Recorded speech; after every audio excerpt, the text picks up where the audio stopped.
Indian union मुस्लिम league का बड़ा फैसला।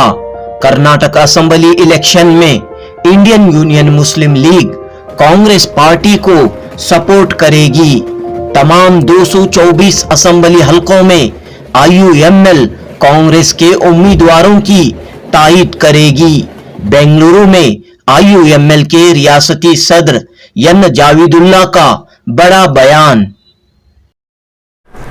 इंडियन यूनियन मुस्लिम लीग ने कर्नाटका असेंबली इलेक्शन में कांग्रेस के लिए सपोर्ट देने का फैसला किए हैं इंशाल्लाह। और अभी जो है हमारे नेशनल लीडर्स और जितने भी नेशनल लीडर्स है कांग्रेस के हाईकमांड से बात करके यही तय पाया है कि जो है पूरे कर्नाटक के अंदर जो है कांग्रेस को जिताना है।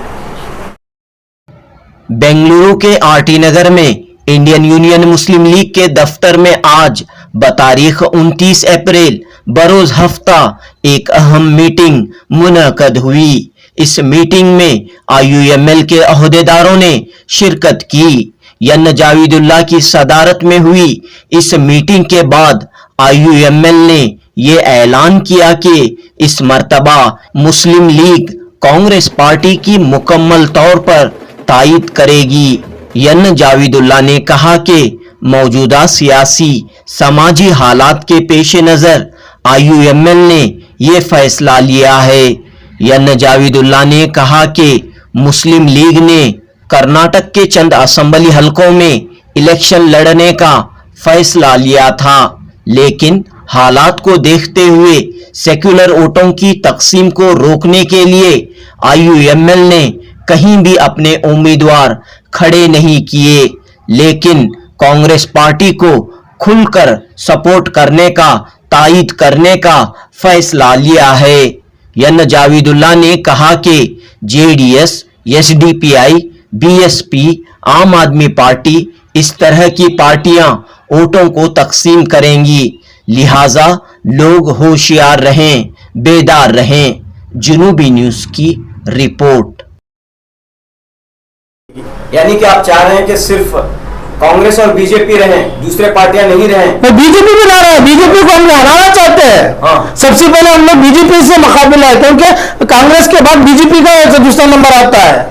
ये जो छोटी छोटी पार्टी के बारे में बोल रहा हूं, जो एसडीपी है, जेडीएस है, बीएसपी है, आप पार्टियां हैं, वो कुछ जीतने वाले नहीं है और एक भी सीट जीतने वाले, सिर्फ वोट बंटवा कर जो है जो वोट बंटवा देंगे और जाकर सस्ताई ताकतें जीतेंगे और कुछ फायदा नहीं होगा।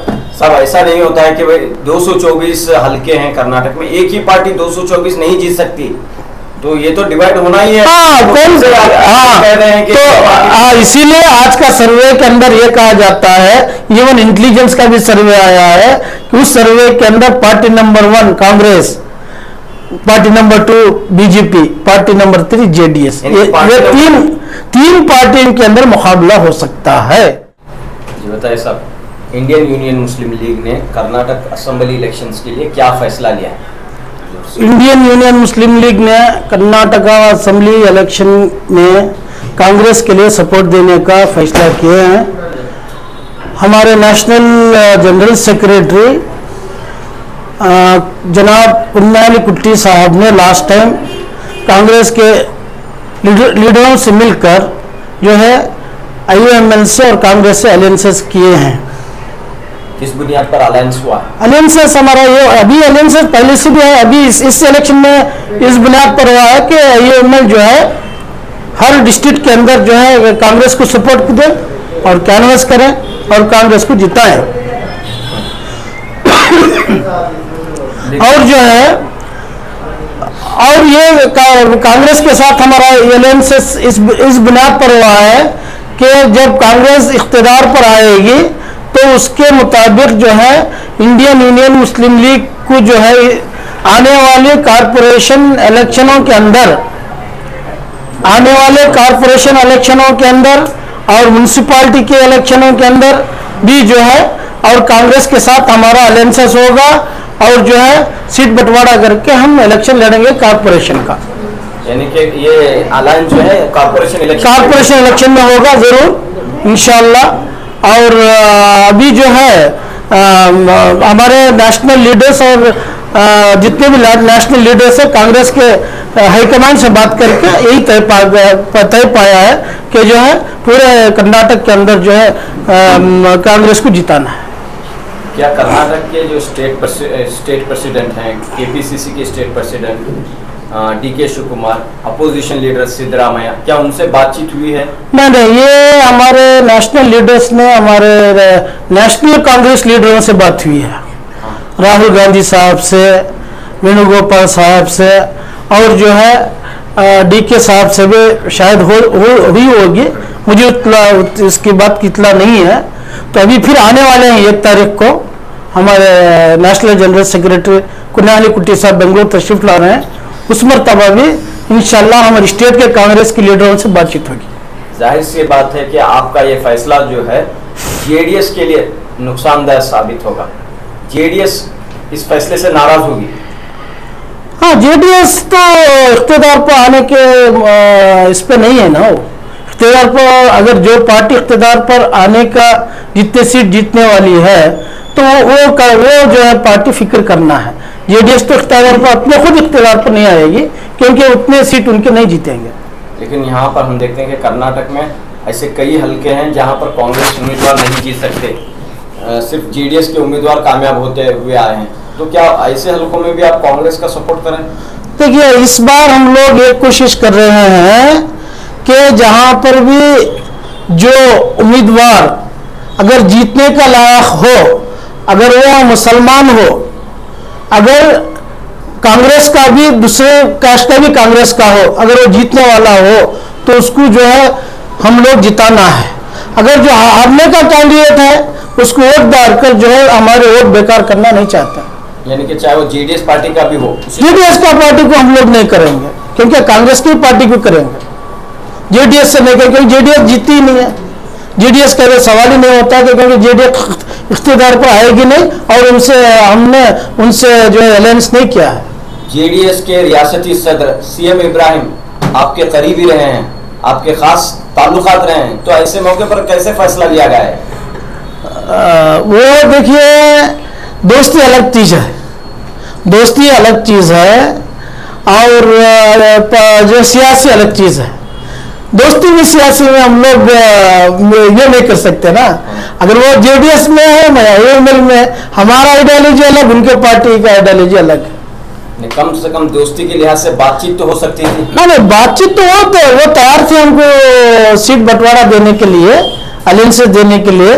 तो हमने सोचा कि अगर JDS से अलायंसेस लेंगे तो इख्तियार पर खुद नहीं आएगी पार्टी।